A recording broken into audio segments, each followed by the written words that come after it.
ప్రభుత్వాలు మారుతున్నాయి, అధికారులు మారుతున్నారు, కానీ గిరిజనం కష్టాలు మాత్రం తీరడం లేదు.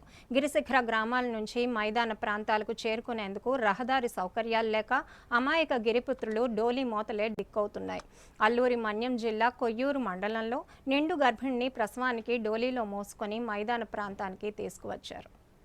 అల్లూరి సీతారామరాజు జిల్లా కొయ్యూరు మండలం జాజులు బందకొందు గిరిజన గ్రామం. ఈ కొండశిఖర గ్రామంలో 160 మంది జీవనం సాగిస్తున్నారు. కొర్రశాంతి అనే 19 ఏళ్ల వివాహిత నిండు గర్భిణి. ఆమెకు పురిటి నొప్పులు రావడంతో జాజులు బంద గ్రామం నుండి పిత్రిగడ్డ మీదుగా ఆర్ల గ్రామం వరకు గ్రామస్తులు డోలీలో మోసుకువచ్చారు. అక్కడ నుండి కొయ్యూరు మండలం డౌనూరు ప్రాథమిక వైద్య కేంద్రానికి అంబులెన్స్ లో తరలించారు. స్వతంత్రం వచ్చి నేటికి 78 సంవత్సరాలు అవుతున్నా కొండశిఖర ఆదివాసీ గిరిజన మహిళల పరిస్థితి నేటికి అగమ్య గోచరంగానే ఉందని గ్రామస్తులు ఆపోతున్నారు. ఎన్ని ప్రభుత్వాలు మారినా గిరిజనుల బతుకులు మాత్రం మారడం లేదని, అడవుల మధ్య నిండు గర్భిణిని మధ్యలో కొంతసేపు ఆపి మరికొంతసేపు నడిచి డోలీలో తరలించవలసిన దుస్థితి నెలకొందని ఆవేదన వ్యక్తం చేస్తున్నారు. 2023వ సంవత్సరంలో పాడేరు ప్రాజెక్టు అధికారి ఉపాధి హామీ పథకం నిధుల నుండి ₹1 కోటి నిధులు కేటాయించారు. దీంతో తమ గ్రామానికి డోలీ కష్టాలు తీరుతాయని గిరిజనులు ఎంతో సంబరపడ్డారు. కానీ ₹28 లక్షల నిధులు వెచ్చించి కలవట్లు నిర్మించి రహదారిని మధ్యలోనే ఆపేశారు. ఈ సమస్యపై